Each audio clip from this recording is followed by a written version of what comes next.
ليش طاح؟ لأن ما عنده فلوس. متى طاح النصر؟ ما طاح. كيف ما طاح؟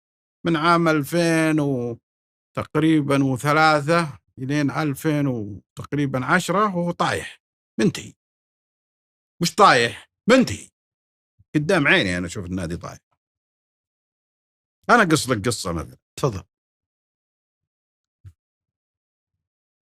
كان النصر عنده 3 لعيبة: ناصر حلوي، هادي شريفي، محسن الحارث. هذول خط الظهر، هم اللي يكونون انتهت عقودهم.